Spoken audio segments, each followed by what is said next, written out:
Bonjour tout le monde. Je vais sélectionner la question 2 de N11. Je vais en faire quelques-uns avec vous. En fait, je vais vous montrer les solutions qui sont déjà là, mais je vais vous les expliquer un peu plus. Ça va vous permettre de mieux comprendre là, qu'est-ce qu'il y en est au niveau la mécanique de la chose, là. Parce que je sais que c'est pas facile à comprendre la première fois qu'on regarde ça. Premièrement, la première fois qu'on voit ça, on est souvent impressionné par la complexité, mais ça a pas mal de sens. Fait que c'est très logique, donc ça se comprend quand même par du monde. Fait que j'aime bien l'expliquer. Donc, il y a, en fait, je vous ai parlé déjà qu'il y avait quatre types de tâches qu'un processeur était capable de faire. Faire des opérations arithmétiques. Donc, déjà en partant, arithmétique et logique, en fait, c'est toutes ces instructions-là qui sont soit de la logique ou soit de l'arithmétique. Euh, c'est automatiquement, ça passe par l'unité arithmétique et logique, donc l'ALU. Donc, vous devez faire passer les données par là. OK? Ensuite, il y a des accès à la mémoire ou des accès à des données, donc des mouvements de données. Donc, des mouvements de données, ça veut dire qu'il y a des données qui vont se déplacer d'un registre ou d'une place de mémoire à un autre. OK? Donc, dans le PIC, vous avez tout ce qui commence par move. Move LB, move WF, FW ou peu importe. MOV, c'est toujours des mouvements de données. Donc, ça veut dire qu'il va y avoir une source qui va être une donnée, puis la destination va être un registre ou une mémoire. OK? Donc là, il faut lire quelle sera l'instruction. Déjà là, juste avec ces deux-là, là, vous connaissez à peu près 80-90% du processeur, qu'est-ce qu'il est capable de faire. Ensuite, puis c'est quasiment tout le temps les mêmes chemins, la troisième chose, ce sont les branchements. Donc, les branchements, là, à ce moment-là, un branchement, c'est comme, ou les appels de fonction, ça peut être une forme de branchement. Tout ce qui vous permet de modifier le cours normal du processeur, ça passe par le pointeur de programme, le program counter ou le pointeur d'instruction. C'est lui qui va décider euh, où s'en va où sera la prochaine instruction. Donc là, tout dépendant, ce qu'on va faire, on va voir où va l'adresse, est-ce qu'elle est mise en stack ou l'inverse, elle est lue de la stack, ainsi de suite. Ça va dépendre de l'instruction, justement. Puis, donc, c'est juste ces trois-là, là. Vous en avez une méchante bonne partie du processeur de compris si vous comprenez juste ces trois façons de faire là. Fait que là, il y a chacun de ces trois-là, on a des exemples dans ce que vous voyez là, là. Donc, il y a des exemples. Je vais aller en faire quelques-uns. Évidemment, pour raffiner encore la compréhension, il faut aller lire la fiche technique. Donc, moi, la fiche technique est toujours ouverte, moi, ici. Puis, je peux toujours aller chercher, je vais afficher ça. Je m'en vais toujours dans la section 29. Clac. Puis, je vais aller lire en fonction de l'instruction que j'ai besoin. Donc, si je m'en viens, je vais mettre ça un petit peu plus proche ici. Puis, on va ramener ça ici un petit peu plus proche. OK.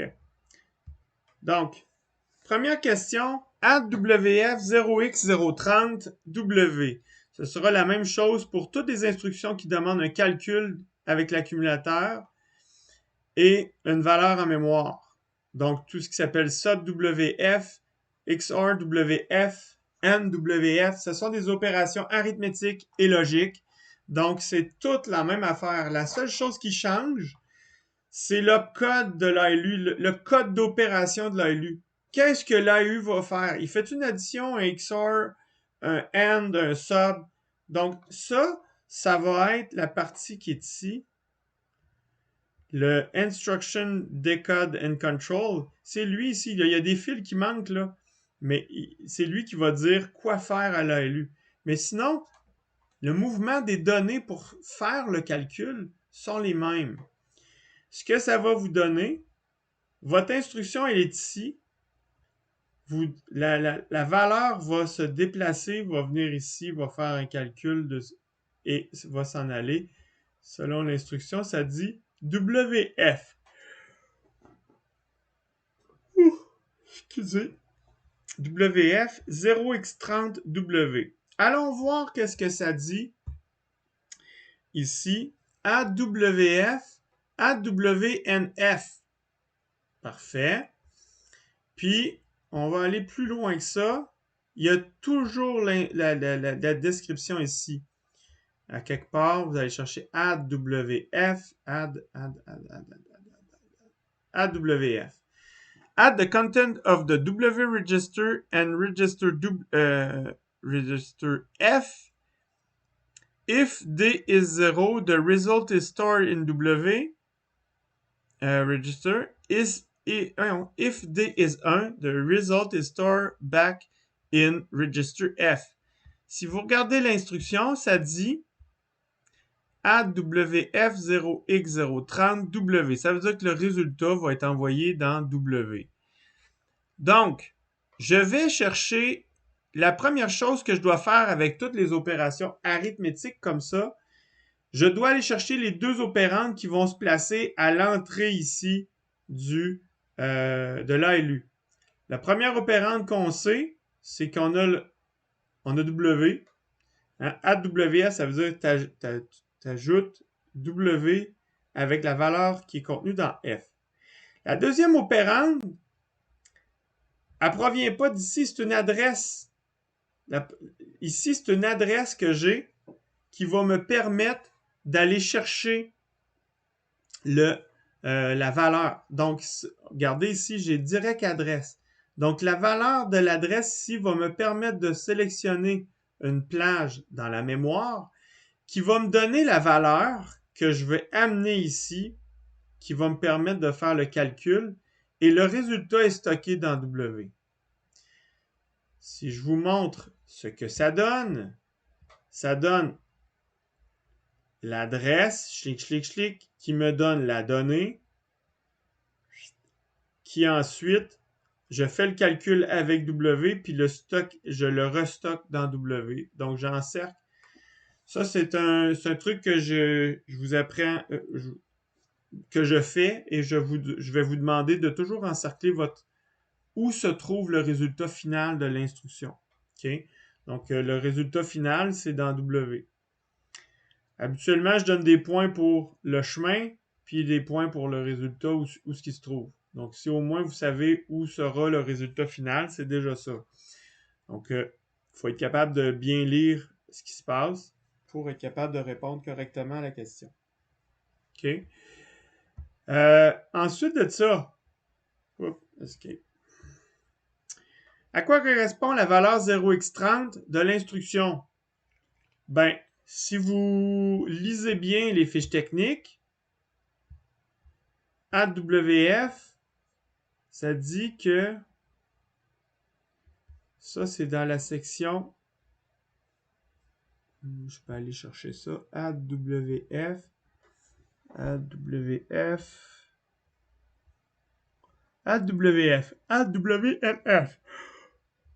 On a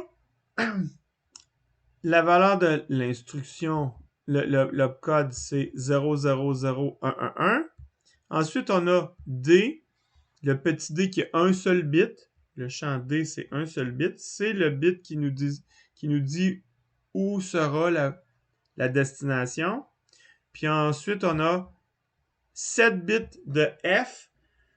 Donc, les 7 bits de F, c'est l'adresse de la mémoire de données. C'est toujours ça. Toutes les F que vous voyez ici dans toutes les instructions, c'est toujours l'adresse de la mémoire de données.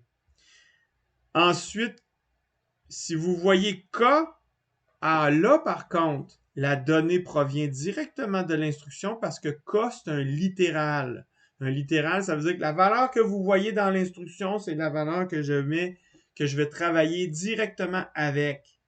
Alors que F, ça veut dire que la valeur n'est pas dans l'instruction. Ce que vous voyez dans le champ F, c'est une adresse qu'il faut aller chercher la valeur dans la mémoire pour ensuite l'amener où est-ce que je dois la travailler. Okay? Donc, dans le cas d'une addition, d'une soustraction, d'un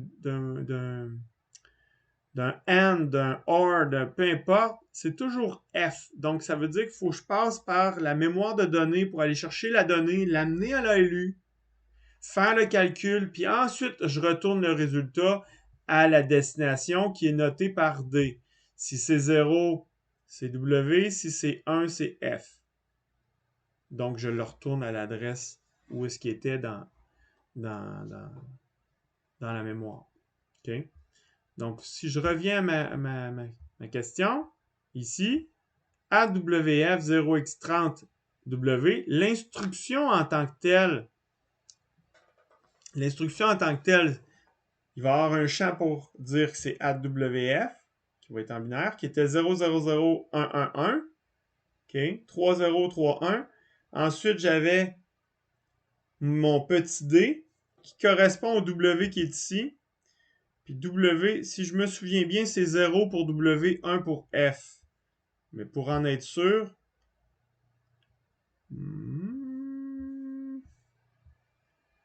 AWF, si.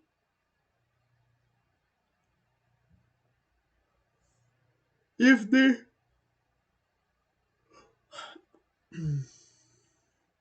D is 0, the result is stored dans W. Exact. Donc, comme j'ai W dans mon instruction, ici, ben, ça veut dire que mon résultat va être dans W et la valeur qui est dans l'instruction, c'est 0.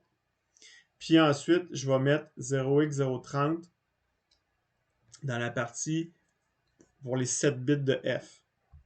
Donc, ça veut dire que mon instruction en tant que telle, le code de cette instruction-là, add 0x030w, c'est ça.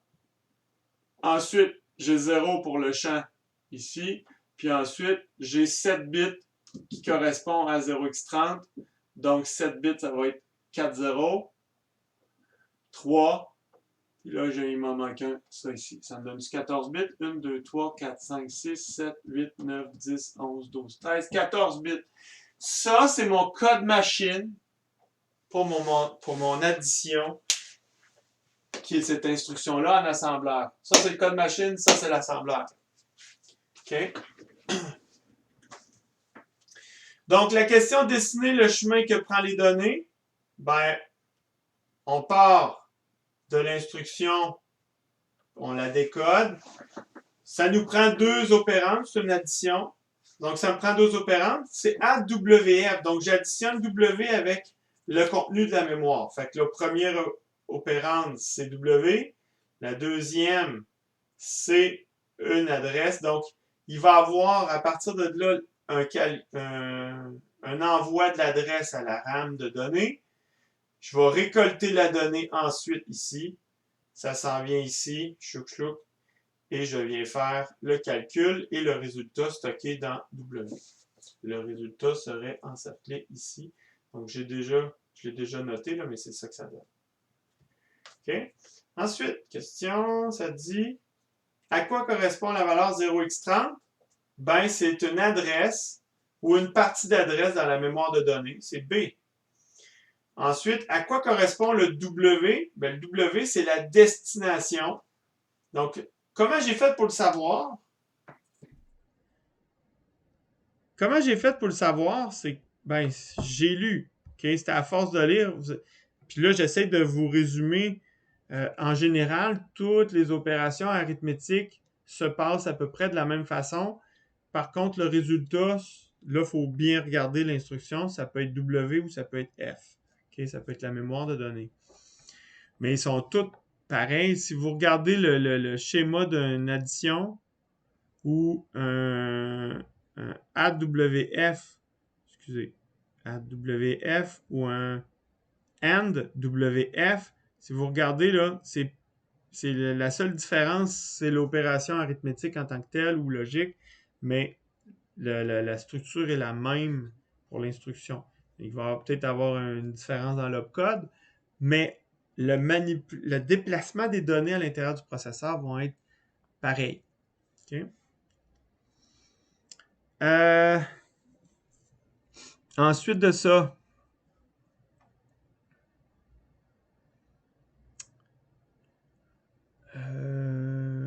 oui, ok. Excusez. Ensuite, à quoi correspond W? Ben, ça, c'est la destination, qui est en fait le working register. Donner le code d'opération de cette instruction en binaire. C'est ça. OK. Puis donner le code d'opération, excusez, c'est le premier au-dessus, puis l'autre, c'est le code machine, donc c'est l'autre en dessous. OK. Donc, 4 et 5. Donc, je vous ai donné la réponse au tableau, mais vous l'avez aussi dans le solutionnaire. OK. Ensuite, question B. LSLF. Là, vous voyez, je l'ai solutionné déjà, puis je m'en souviens même plus. Fait que là, je vais être obligé de retourner voir. LSLF 0x40F. On va aller voir qu'est-ce que c'est LSLF. LSLF. LSLF. LSLF. Logical Left Shift. Ah, c'est une opération logique. Donc, une opération logique, on va aller voir plus en détail qu'est-ce que ça dit. Logical Left Shift. Si vous regardez, c'est encore la même structure qu'un AWF. Vous voyez, j'ai le même nombre de bits d'instruction. J'ai toujours 6 bits d'instruction. J'ai 1 bit de destination avec D, puis j'ai 7 bits provenant pour l'adresse de la mémoire de données. Donc, si je m'en vais voir la description plus bas, LSLF, ça doit être beaucoup plus bas. LSLF. The content of register F are shift 1 bit to the left through the carry flag. A0 is shift into the LSB. If D égale 0, the result is placed in W. If D is 1, the result is stored back in F. Donc, on prend la valeur de F, puis on décale les bits. Pour faire ça, ça passe par l'unité arithmétique et logique. C'est toujours lui qui fait les opérations sur les données. Donc, donc le chemin de tout ça, j'espère que c'est ça que j'ai fait. Oui, ok, c'est bon. Ah, il manque quelque chose. Il y a une erreur ici dans mon résultat. Ah non, c'est pas le bon. C'est lui ici. Ok, c'est beau. Regardez ici. Chouk, chouk, chouk, chouk, chouk. Qu'est-ce que j'ai ici? Chouk, chouk, chouk, chouk, chouk. Par contre, le résultat n'est pas dans le work register, mais bien, je retourne le résultat dans F. Donc, à l'endroit où j'ai pris ma donnée, je fais le traitement, puis je le retourne à sa place. OK? C'est la seule différence, c'est que le LSLF que je vous fais faire, la destination, c'est le registre dans la mémoire. Donc, c'est un espace mémoire, ce qui veut dire que je retourne ça à 0x40. Donc, ce 0x40-là, c'est un champ qui se trouve dans l'instruction. Okay? Donc, c'est un champ qui a 7 bits. Je prends ces 7 bits-là, ça me permet de pointer la donnée dans la mémoire. Cette donnée-là sort de la mémoire, s'en vient ici, avec la flèche. Je mets des flèches pour vous montrer. Ça rentre dans l'ALU. J'ai pas besoin de ce qu'il y a dans le work register. L'ALU va faire un shift d'un bit, va prendre le bit qui est le plus significatif, va l'envoyer dans le carry, mais on ne le voit pas ici, ça va s'en aller dans le status register qui est ici. OK?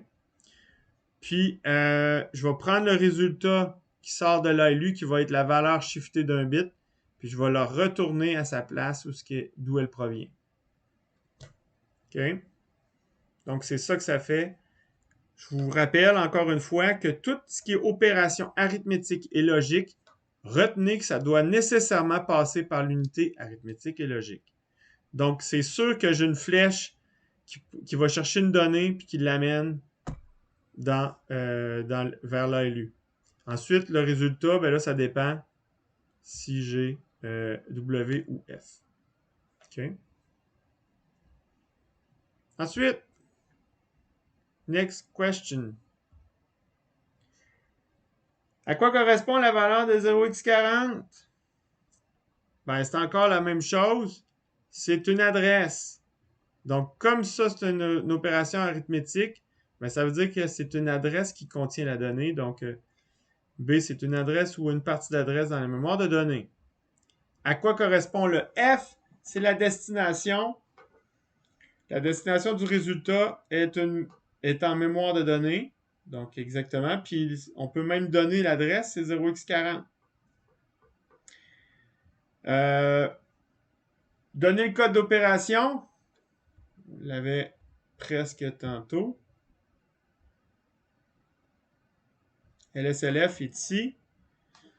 Je vais remonter plus haut parce que j'ai plus de détails. LSLF. Ça ici. LSLF. Logical Left Shift. C'est 110101.